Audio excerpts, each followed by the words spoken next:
everybody to this SOPA Media Insider panel discussion about news and documentary video in Asia.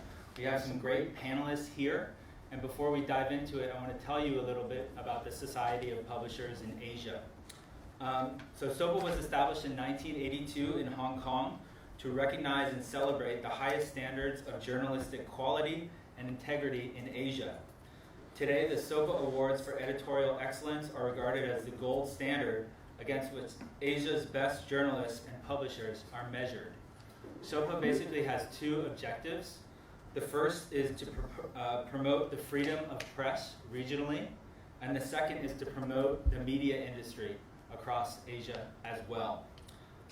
Board members of the Society of Publishers in Asia include the New York Times, Wall Street Journal, Bloomberg, The Economist, Reuters, Financial Times, South China Morning Post, CNA, and Coconuts. And Google is a sponsor of many SOPA events, including the awards, and so I want to give a special thanks to Google for hosting us today. So yeah, without further ado, I'd like to introduce the panelists, starting with myself. I'm Byron. I'm the founder and CEO of Coconuts Media. We're an online news and lifestyle website, and we publish documentary videos under the brand Coconuts TV, which we release on YouTube and Facebook, and which we've also produced for Netflix, iFlix, Discovery Channel, MTV Asia, etc. And so we started online, and we're breaking into broadcast, and YouTube is a big part of where we release our videos. This is our 2019 tutorial.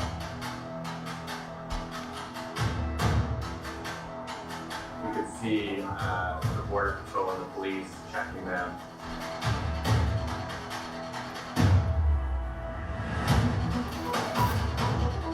So he was really straight to the point, let me be your sugar daddy. He's still willingly selling dog meat out in public. It was that kind of draconian law that made everybody frightened.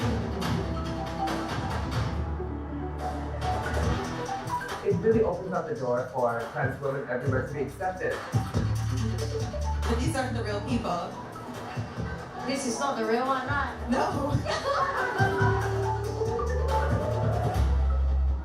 Coconuts TV. Moving on, I think, Lindy, you could introduce yourself. Hi, I'm Lini. I supervise a team of visual journalists at Channels Asia, now called CNA, so that what you saw earlier is the old logo, it's CNA. So my team is called Growth and Visuals, so I have a hybrid role. Basically, I look after reading analytics and platform strategy for CNA. Plus, I supervise this team that does, it's a team of ninjas essentially. They have to produce videos, photo essays, plus infographics and interactives as well. Sure. So we'll play your sizzle reel.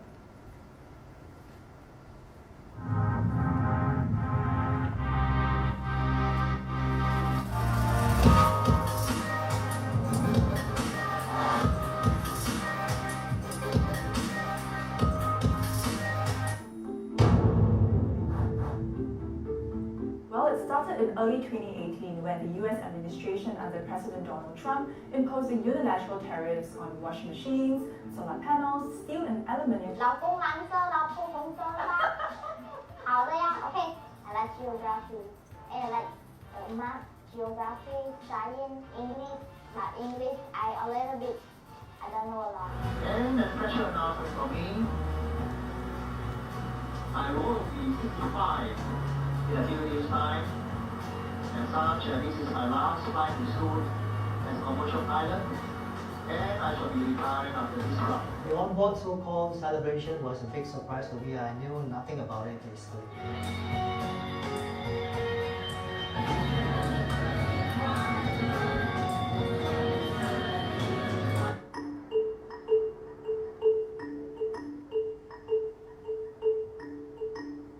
You drink or something like that?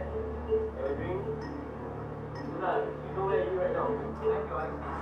Don't mind? You.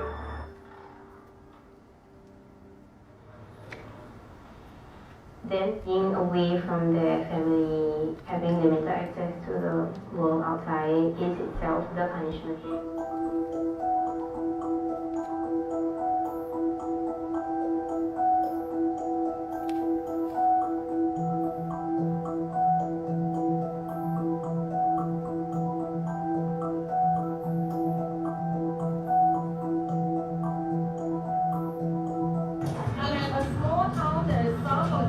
And his name is Aluja. So many Bangladeshis here sound like Singaporean. Malaya Makanga, Ni Hao Ma, Malaysia. Wait, you like speak English almost like Singaporean people like I should not feel shy about asking a durian seller, can I shake your durian? Yes. Oh, yeah. You can shake his durians. Oh, that looks beautiful.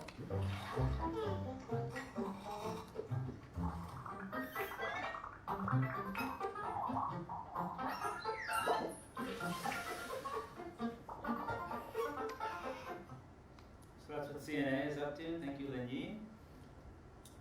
Next, we have Tessa from BBC. You can introduce yourself and we'll watch your reel. Okay. Hi, I'm Tessa. I'm a video journalist with BBC News Online. So basically, I'm pretty much responsible for looking out and making sure we have video content for the Asia section of our news website and also our social media outlets. So I shoot and edit and produce my own videos, but I also work very closely with different parts of the BBC, such as the TV side or our language services, to produce content for the site. I don't have a sizzle reel, we're not that polished, I'm afraid, but this is a video that's just gone live today. It is part of a piece of original digital journalism done by my colleagues, dissecting the protests in Hong Kong that happened on Sunday. So this is just one element of it, but basically this video that I did, and it's using footage that we obtained from various sources. It's a forensic analysis of what happened at this protest, which kind of made the wave on social media for, again, alleged police brutality. It was the incident where the first time the Hong Kong police fired a live shot, and they were also seen kicking an unarmed man who was kneeling in front of them. So we decided to kind of go through all these different pieces of footage to kind of see what actually happened and to kind of paint the full picture around the whole incident and kind of let viewers such as yourselves, decide what happened. So this is it, really. Sure.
intense. Yeah, sorry. I want to ask you more about that later. Sure. But first of all, let's introduce Jonathan from Vice. Yeah, hi, my name is Jonathan. I'm the head of video for Vice Asia, which basically just means I oversee the video department for all of Asia. But I also produce and shoot on certain docs if we need someone to fill in or something that I pitched myself. Before that, I was the first editor-in-chief of Vice Indonesia and head of content for Vice Indonesia. There's a lot of sharing roles. This sort of moved from that directly just more into videos to spread out. And this, I think, is our sort of brand reel. Let's give it a look.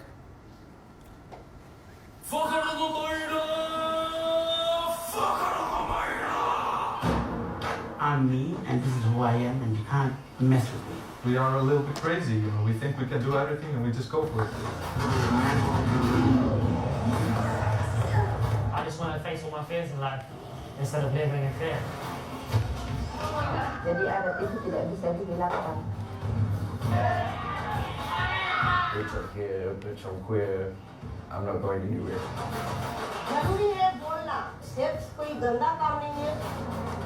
I think Koreans secretly they don't trust people that don't train.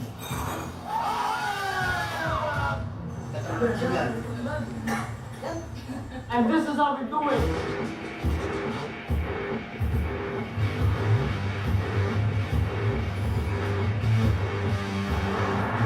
Something is bubbling, and I want to be here for it.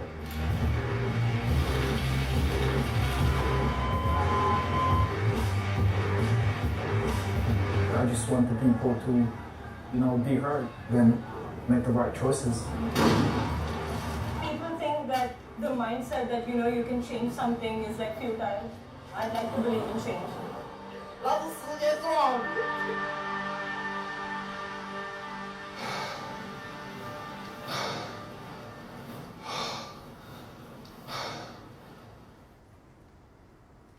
Very cool. And then we have Joyce.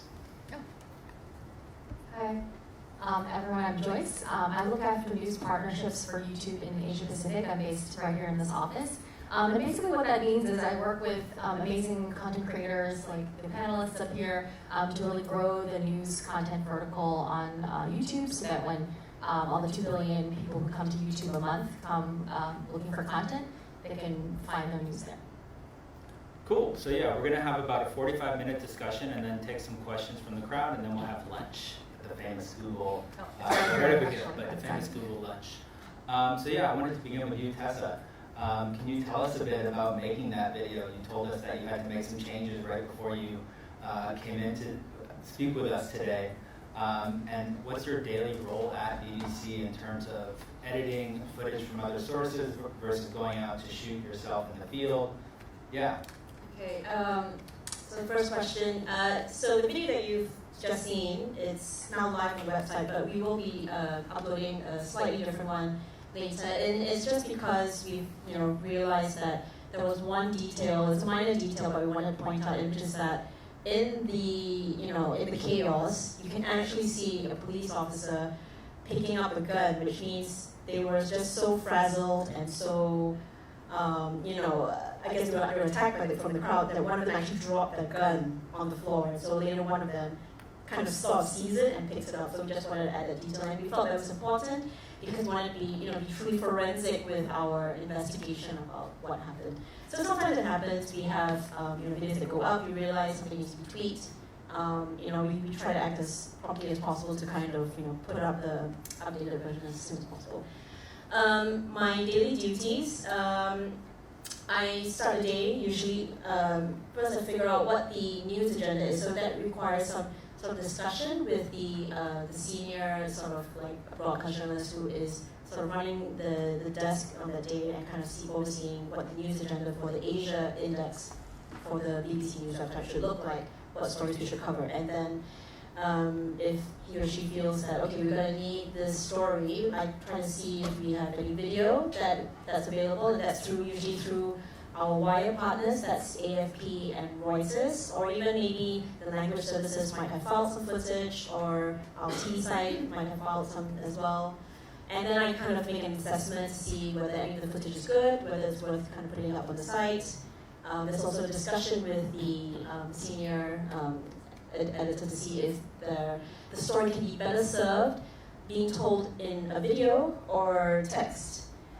And that's about it, and then I kind of ensure that that's done.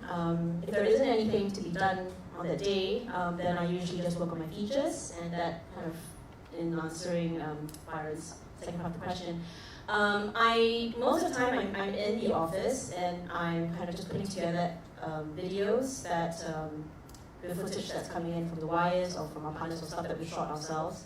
Sometimes I do get deployed, and that's usually for breaking news stories which we feel that we need an immediate digital first video pieces of content right away, because what happens is the way the BBC deploys, it's still very much a traditional TV broadcaster in some senses, so the main sort of news gathering units, when they go down to the scene, they're usually gathering primarily for TV first. So if it's an instant where we feel, okay, we definitely need a video by the end of the day or by tomorrow, that's digital first, then they will deploy me. So there have been some stories that have been deployed on, like the Sri Lanka bombings, the Thai cave rescue, the Trump-Kim summit. I mean, that's not breaking news, but that was like a very important political summit. So both of them were, first one was in Singapore, obviously, so I was here.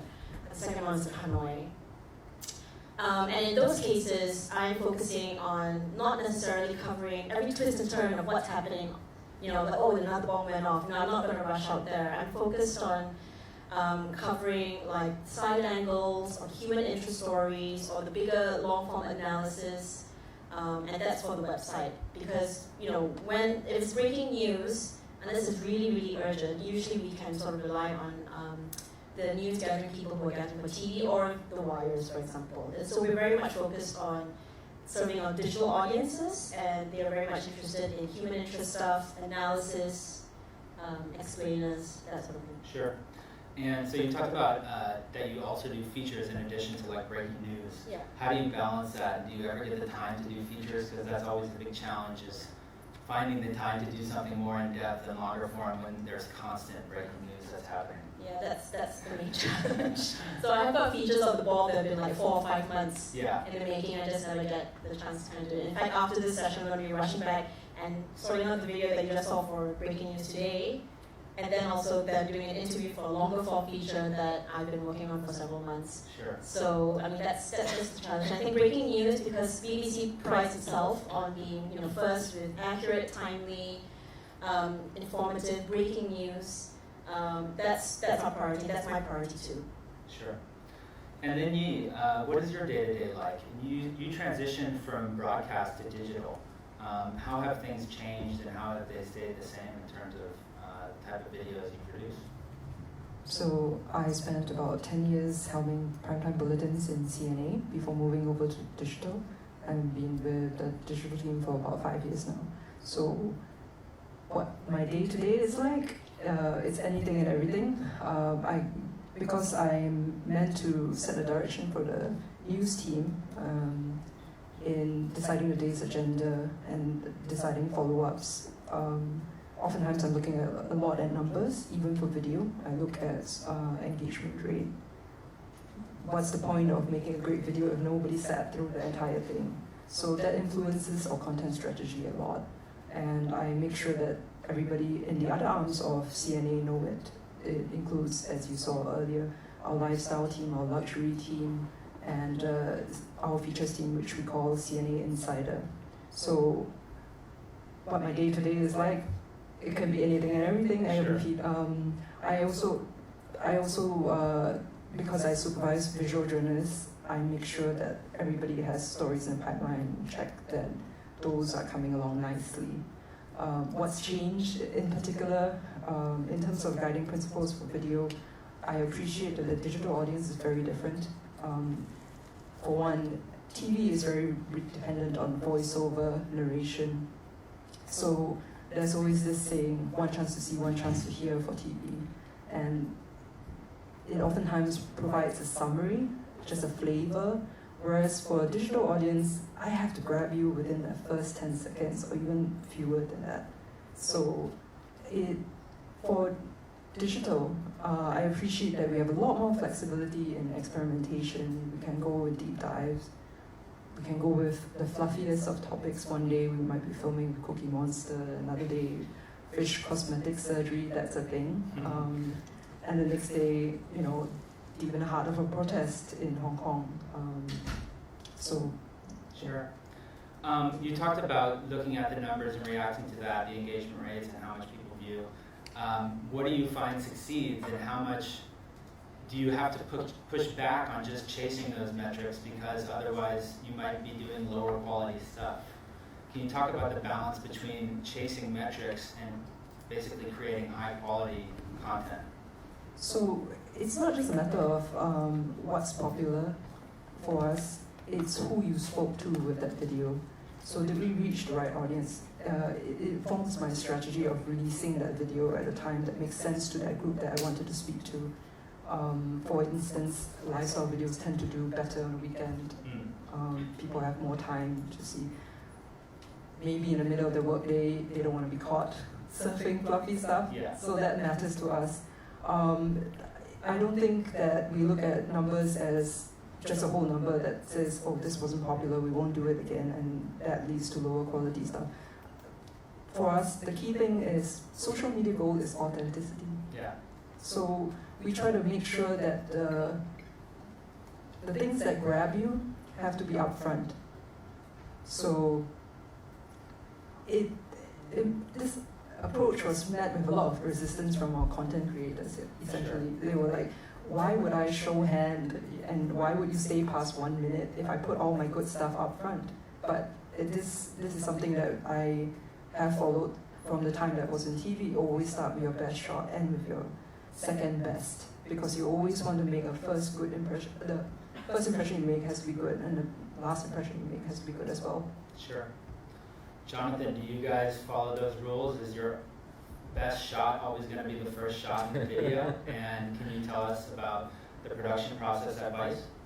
Yeah, I think it depends. On social, it's definitely that. Like, we have a sort of social analytics team who analyzes the analytics from our YouTube views, also from Instagram, from Facebook, down to like seconds when people start to drop out. So when we release a video, we sort of do a post-mortem later, and Sarge actually does this. He goes through on a call with everybody, and he's like, at this point, you saw this people drop out this many seconds in. This seems to be a trend. It seems that people don't like it when you follow somebody and they see the back of their head for this many seconds as they're walking.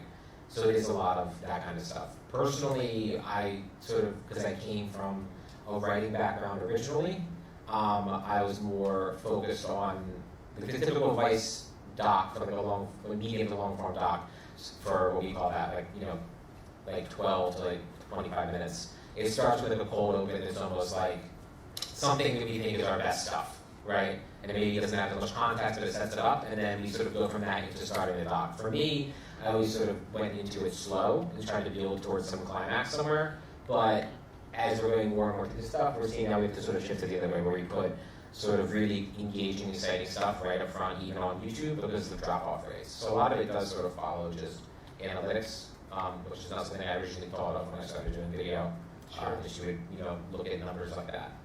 I think for like a typical production cycle, for me, like the team, because it's Vice Asia now, like the team is a lot more regional than it was when I first started with this company, when the offices were sort of independent and we ran ourselves and sort of talked back to the home office through New York, and it all came back out through them. So the team that I work with is spread across like Australia, Singapore, Indonesia, and India mainly. There's teams in Japan and China as well, and the teams in Korea, but as far as original videos, which is what I do, it mainly comes out of Indonesia and India with some of Australia. Australia does a lot of podcasts, which also fall under video, just because it's still a documentary. So a lot of it is just sort of talking on the phone to people or on calls. Our pre-production tends to go for a long time, because a lot of it's about securing access for significant amounts of time, but also for anybody out of the country that we all live in. It's about jamming as much as you can into a shoot, which means like waking up, shooting, and then going home late at night, dumping footage, reviewing, and then sort of waking up 5 hours later and doing it again. To sort of get the timing down to that kind of schedule where you can get the most out of a 3 to 4 day long week shoot, it takes a lot of time. and a lot of sources sort of fall through, or we do like multiple versions of each source to try to figure out what the story is and what kind of character is the best character to tell this for the audience we're trying to reach. Sure. So you say you came from a writing background. How much do you feel like your writing background applies to video? And how much do you think it's true that writing for video is totally different than writing a written article? Yeah, because a lot of people say that, but I don't actually think that's true. Okay. But go ahead, sorry. So, I mean, I think it's true to a certain extent, right? Like, when I first graduated undergrad, I went straight into just like a newspaper, a local daily newspaper in the US where I grew up. And that was at the very beginning of the recession in the US and the very tail end of newspapers actually being printed regularly in your hometown. So that coming in, it was a totally different time to come in because it was the only time that I ever worked in my life when you would go out, report out a story, and then you'd wait until the next morning to see if you beat your competitors or not. Like today, you don't get that, but it was really fun, that feeling, and I sort of learned to write in that format. Later, when I went to grad school, and as like audio reporting got more and more popular, I sort of had people retrain how I write. So it's a lot more conversational and engaging, and a lot less dependent on like long sort of nut graphs or cosmic sections to pull you through it. I think the way that when I produce a video, it sort of goes both ways. I think I always sort of had a visual sense, like I was editing films when I was a kid, like on tape with my friends, and I kept doing that straight through. So I always had a sort of visual sense of things, so I sort of think about things visually anyway, because when I write, I think about scenes.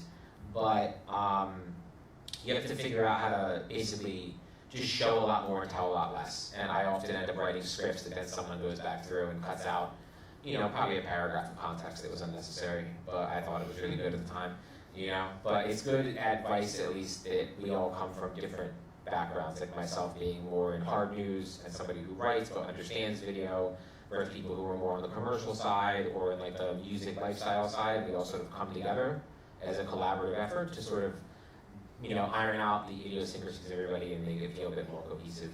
Sure. And so Joyce, at YouTube, how important is news and documentary for YouTube? Obviously, YouTube is absolutely massive. A lot of the biggest channels and segments are, I guess, basically vloggers, I would say, and news is probably not one of the biggest segments within YouTube. But yeah, how important is news, and what are you guys doing to try and cultivate more news in Southeast Asia and Asia? Yeah, I would say news is very important for the platform. So I was actually hired into this job about 10 months ago. I had been with the comms team at YouTube, and I just really saw that, you know, the world has rightly so put the focus on our platforms to be a place where we have to take responsibility for what's on our platforms. And one way of doing that is to promote authoritative news organizations' content over that of, you know, random UGC people. And so I would say that, yes, like we've put our stake in the ground to say, absolutely, it's really important to us that you can find, as a user, you can find breaking news that's authoritative from the BBC or CNA, and, you know, content that you love from, you know, Vice and Coconuts. And so, yeah, that's why they hired me, and that's why we hired this whole team to really build up that ecosystem. And we've also made some changes to the platform, actually, in terms of how the news content surfaces. So, for instances around breaking news and anything that's sort of just occurring, and we see a huge spike in interest. Mostly we get these signals from Google News, because that's a product that's been around for a really long time, and we know which are the authoritative sources, because that team has done such a great job building that foundation. So we take those signals and we know who those publishers are. And if they have a relevant YouTube channel and a relevant video, we'll actually show it in a breaking news shelf that exists on the homepage for all users in that country. So that's a really strong way of how we've made changes to the product to make sure that users are seeing videos from trusted sources when they come onto the homepage and they want to learn more about, let's say, a volcano erupting or the latest protests in Hong Kong. Sure. So I'd be remiss if I didn't ask you about some of the controversies about YouTube lately. You said that basically YouTube does want to be responsible for the content on the platform, but sometimes there's been a lot of public messaging that YouTube really wants to be a neutral platform that does not have anything to do with, you know, censorship or what type of content appears there. Can you just tell us a little bit about your experience so far in Southeast Asia with those issues of fake news and misinformation and extremist type content? Is that something that you deal with in your role or not really? Sure, I think that's the beauty and the horror of having an open platform, I guess, is that you get the good stuff and you get the bad stuff too. And I think Susan Wojcicki, our CEO, recently published her latest letter where she defended openness, and she acknowledged that an open platform where anybody can upload stuff onto YouTube without having to get permission from an editor or from a bunch of people who curate that content has made a huge difference in how we receive information, and it's actually made differences in terms of people's livelihoods and such as well. But we also acknowledge that there are challenges around misinformation, and so the breaking news shelf that I just mentioned is a really obvious way that we're making changes to the product to prioritize authoritative sources. Another thing that you might have seen in the news just last week that we were working on here was YouTube First. We took down a bunch of fake accounts basically that we knew were associated with state agents. And in line with what Twitter and Facebook were doing, we felt that this was a line in the sand that we just had to draw. And so we did that. And in addition to doing that, we also launched these publisher context labels in Hong Kong. And so, because you're not sitting in Hong Kong, you might not have seen them. But basically, these are labels that appear at the bottom of any video that we know to be a video from a state-sponsored media organization. So for instance, if you're watching a video from Russia Today, you would see a label that says, Russia Today is sponsored in part or in whole by the Russian government. Or if it's a public broadcaster like the BBC or RTHK, it would say RTHK is a public service broadcaster. And so these are just signals to let the viewer know definitively where the source of this video is coming from so that they can make informed choices when they're watching and just to have that extra context in their mind. So we are making a lot of these changes, slowly but surely, to try to help with the disinformation issue. Well, it's not an easy job, I know. I want to switch it up entirely and ask you guys, what are some of your favorite factual videos that have came out recently, whether it's a channel, whether it's on Netflix or YouTube or Channel News Asia or Discovery Channel. Just love to hear some recent factual or documentary or news video that you loved. And actually I can start. Something that I loved was Wild Wild Country on Netflix, which was a docuseries about a cult that moved to Oregon and was just incredibly well done in every way. Would just love to hear what some of your guys' favorite recent video is and why. I can start. I watch a lot of these videos for my job, luckily. But actually, I really loved what the New York Times did recently with their weekly show that's actually on Hulu. And they did an investigation about YouTube and misinformation in Brazil, which I thought was very critical, but also fair. I thought it was a very well done documentary. They've also been doing a lot of these visual investigations, similar to the video that Tessa just showed us. And they actually did one piecing together the timeline around one of the Long on July 21st. Yeah, and I think that really does a huge service, I think, to all of us because there's proof that's on video, and then just by piecing together the timeline, it helps explain what's going on to the casual viewer. Yeah, thank you. Yeah, the Yunlong video I thought was quite good as well. So that was one of the examples that I was thinking of.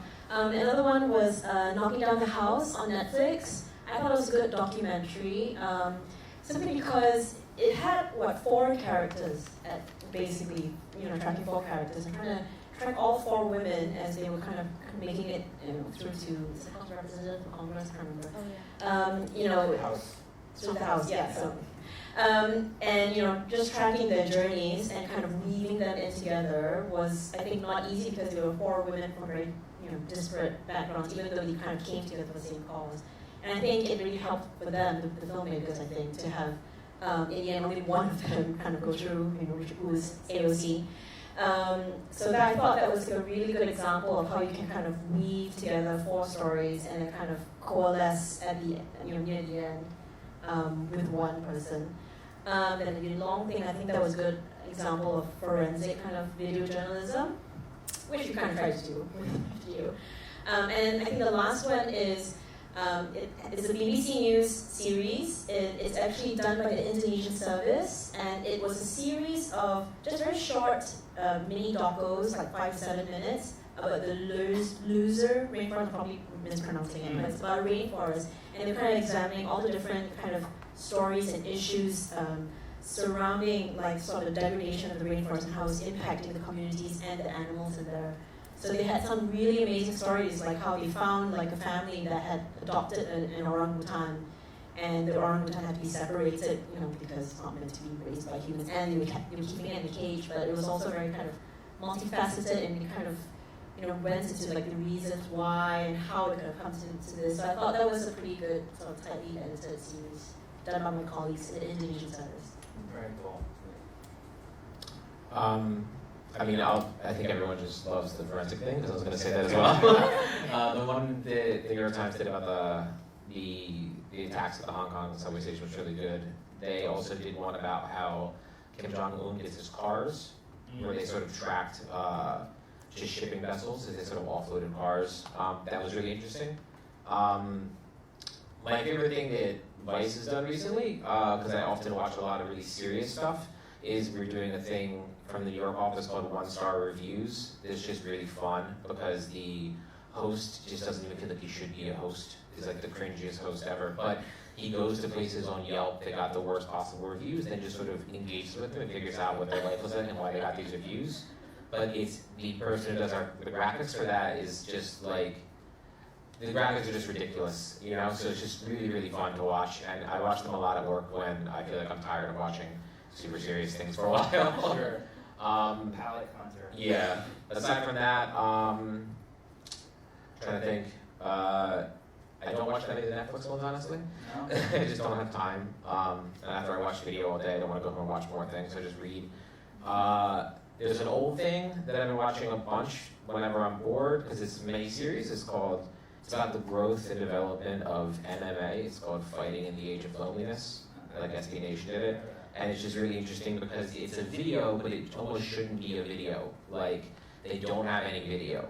They have like images, and they have like graphics they made, and then they just use Google Earth when they talk about places and just fly over Brazil and show Google Earth. It feels really weird, but it also is weirdly, really engaging in this sort of almost like weird internet kind of that way, I don't know. Sure. Linyi? So this is not recent, but I've watched it again recently. My favorite documentary of all time is Facing Ali, where Joe Frazier and all other boxers that faced Ali talk about their experience. And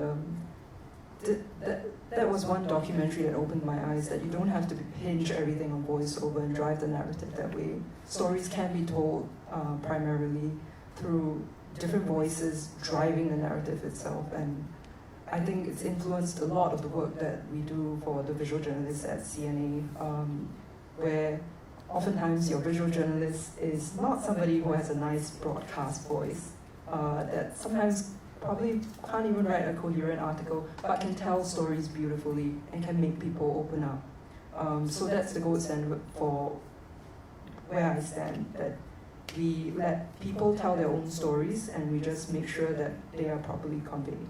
Sure. So, yeah, that's it. Yeah, thank you. I want to ask another question of all of you, totally switch it up again, about platforms. There's obviously so many platforms where videos can be distributed these days, whether it's a broadcast channel like Channel News Asia, or obviously YouTube, the biggest, I think, video platform in the world, bar none, or Netflix, or Twitter, Instagram, TikTok, Facebook, etc. How much does which platform a video is going to be released on tailor the way you create that video? Or is it the opposite, that you create a video and then you tailor it individually to each platform? Like, do you create videos specifically for certain platforms, or do you create one video that you then might do cut downs and reversions for various platforms? So for CNA, because we try to be as efficient and productive as possible, we rather release on platforms that where it makes sense to release that video. We don't try to repurpose everything. Yeah. I think there are organizations like BBC where they film in vertical while filming for 69 for TV. That's a huge challenge that We actually don't film vertically. Well, very rarely. Yeah. But we cut it down to 16 minutes. So yeah, you do kind of just release a video on a certain platform and don't worry about reversioning it for various platforms. We do when it makes sense. Yeah. Sure. How about you, Jonathan? Advice? We do and we don't, I guess is the answer. Because we recently are now on TikTok, so those are just videos made for TikTok. Like we don't put them anywhere else. For Instagram, for Facebook, for like social media cuts, those tend to be cut downs of longer docs, unless they were shot specifically for that platform, which is something we will really only do with brands with branded content because they sort of ask for it. We have formats we use when we're looking at social first, which tend to be more shorter, punchier. You get the story out in like under 3 minutes, and we follow very sort of strict formats that people are used to seeing, so we do that a lot. For YouTube, we can take a lot more risk and sort of experiment a lot more because the audience is rather engaged on our YouTube channels. But we also are on, there's a whole television station in the US, Vice News Tonight is on HBO. So you always have to think about that as well. When we're going into something like that, which I don't make those, but I pitched a bunch for OTT platforms or stuff like that, it's a whole other process and a whole other budget, like a whole other kind of budget, right? Sure. It just costs so much more to do that kind of thing for television and keep it running for like 30 minutes at a time for at least 8 episodes. Yeah, got it. And Tessa?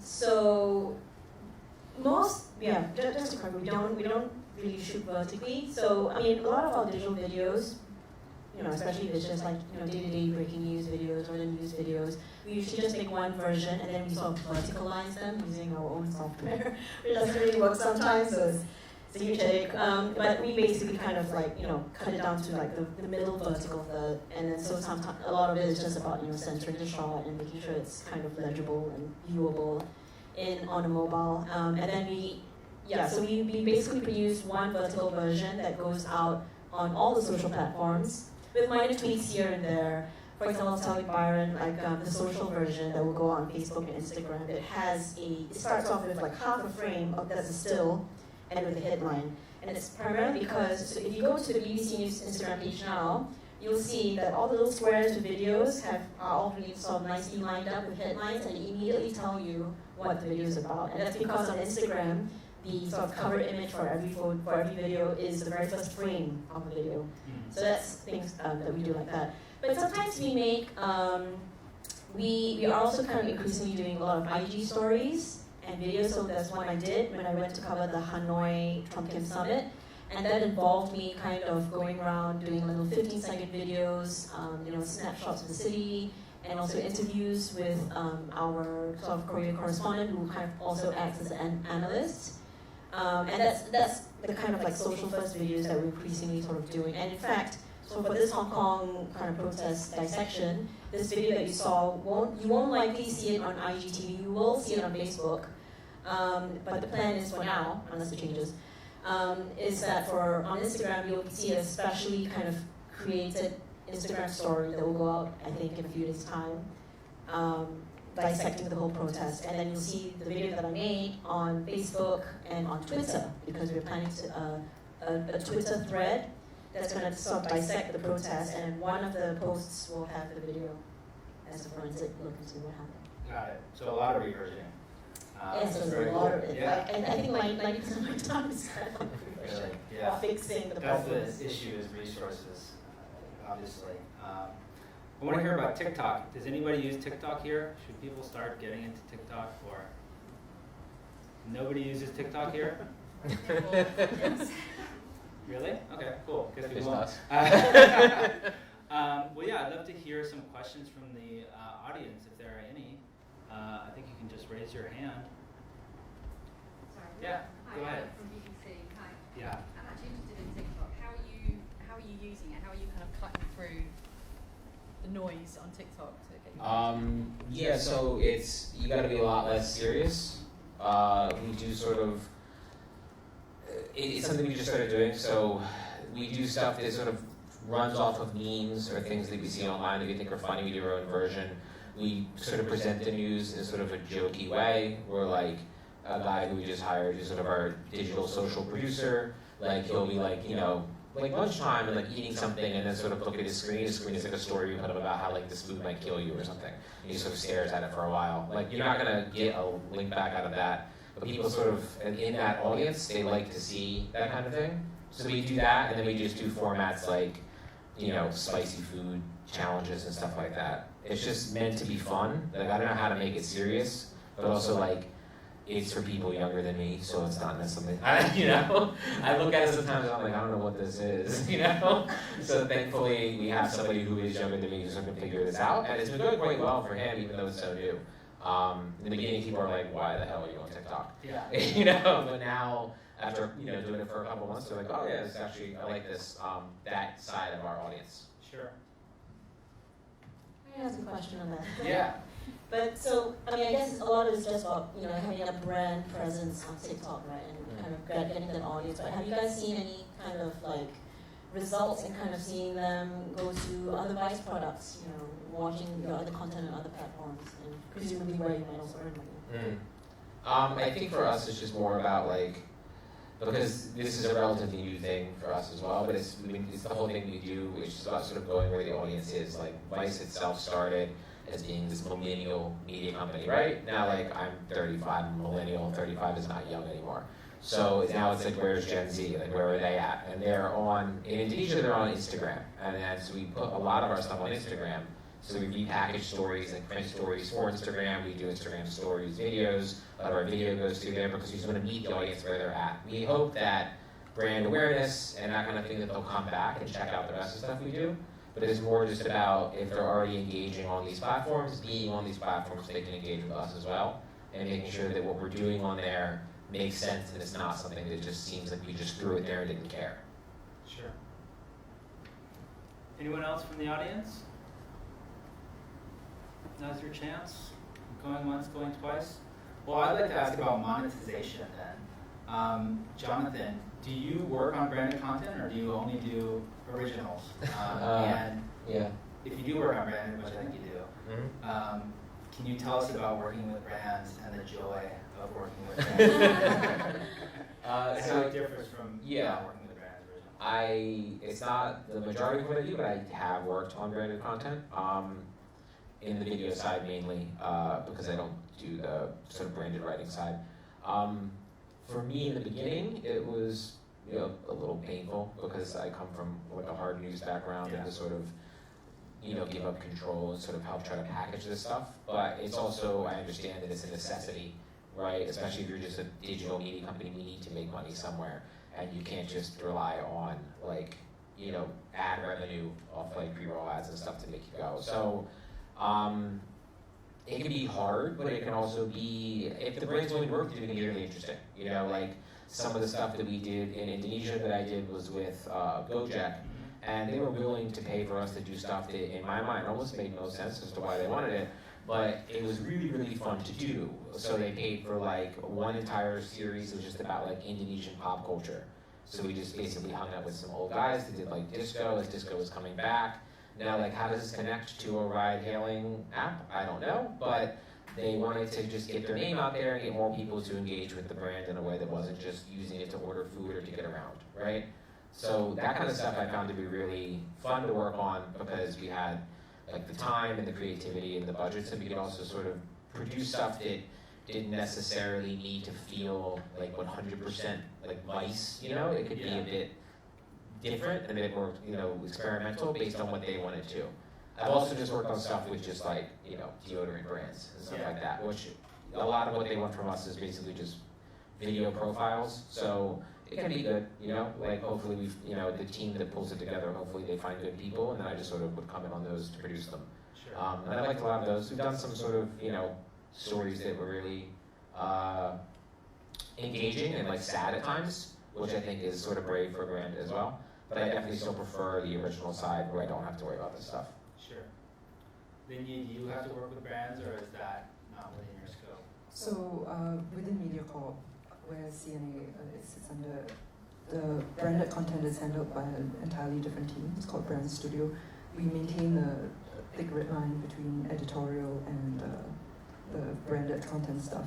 I would say that because we now have a lifestyle arm that came together and launched the site just last November, we do see monetization opportunities.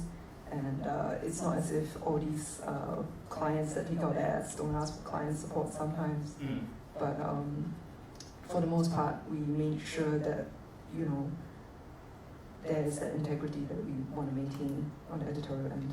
Sure. And yes, I hear the pains of my colleagues in Brand Studio. Yeah. Yeah. For us, basically, we have that red line absolutely in terms of the written content, but we just don't have the resources to do it in terms of video. So our video team does do both, and it is a lot of conflicting responsibilities to try and do originals and do branded stuff. And I think on Jonathan's point, we really find, and we basically tell to clients that if you're going to do something very, very hard sell, where you really integrate your message and your product and your whatever specifics that you want, it will be less popular, full stop. And so it's not going to be popular, and we'll charge you as well to boost it and pay to get views on it. But if you want to do something that's going to be organically popular, it has to be soft sell, and you should really sponsor something that is cool and that we think that our audience will like, which is what it sounds like what you did with Gojek, where I'm guessing they found if it was popular, which I hope it was, they thought it was successful and were happy to be associated with it. Yeah, I mean, I think the whole sort of hard sell, soft sell thing is also a big part of what makes it fun to work on them. Like when they're really good, because especially when, same with us, right? When we're working with brands, we're telling them that this hard sell is not going to work. Like you get that on television already. We're trying to sort of package, your product, your brand in a way that is going to just people naturally like. Which is you see sometimes after we do stuff when we meet, our own audience, that we ask them like, well, did you like it? And sometimes they tell us stuff that wasn't branded, and we're like, oh, that's your favorite, which is good because that means that we did a good job too, So as long as they're willing to work with you, which I think a lot of brands are these days, especially in video, then it is a lot easier to package this in a way that feels natural and like a good story that just goes with something. Sure. Gojek was unique where they were willing to sort of also step out of what their main business lines were at the time, to sort of get into like, we want stuff that's about food, that's about this, that's about that, but doesn't be about, we never saw a green helmet or a food delivery guy. Because the only reason that I think they were willing to do that was because they have their own internal content creation division that makes those themselves. So if they want like complete control and want the brand integrated and the app and the riders, then they can just do that for themselves. So they would come to us more for, you want to tell a story, what kind of stories do you want to tell to sort of connect with what our brand's DNA is? Absolutely. Tessa, I'm guessing you don't work with brands? No, no, I don't. Yeah. The simple answer is we don't do branded videos. There is there is a profit-making arm of the BBC.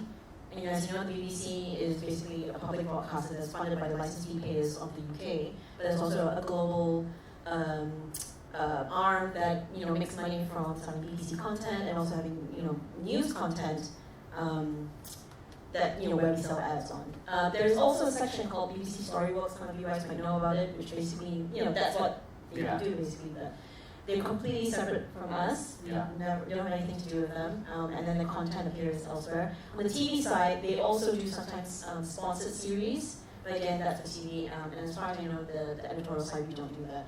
For us, monetization is more about ad revenue, and a lot of it is also kind of making sure we get the clicks for the breaking news videos. So, when I talked about when we look at what's available out there on the day, sometimes it's also about, okay, there's not much else that's happening, but there's this really cute, cat video of, cats in a Taiwan earthquake being captured on CCTV.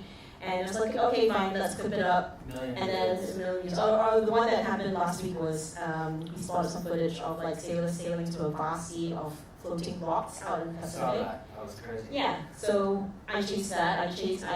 We put in resources to kind of chase down the footage, and we got it, and then it did extremely well. So that's the kind of editorial decisions that we make. Sure. Viral videos definitely are something that we look out for. Sure. Well, I think that's it for the discussion, guys. Any last questions? Oh, yeah, go ahead. Getting people's attention within the first 3 seconds of videos. Do you guys have any hacks on that? Tips on getting people's attention within the first 3 seconds. think it's engaging imagery above all. Just, you know, a talking head interview of a guy sitting is not going to do well, but an image of a kitten in an earthquake is going to do well. For me, it's about transporting the viewer to that place where the story is taking place. It is also about giving a flavor of what's to come, why you should stay tuned. So it really is that one thing. What would you? I always tell people, don't tell me a story you might look pretty visually. Tell me what you would share yourself.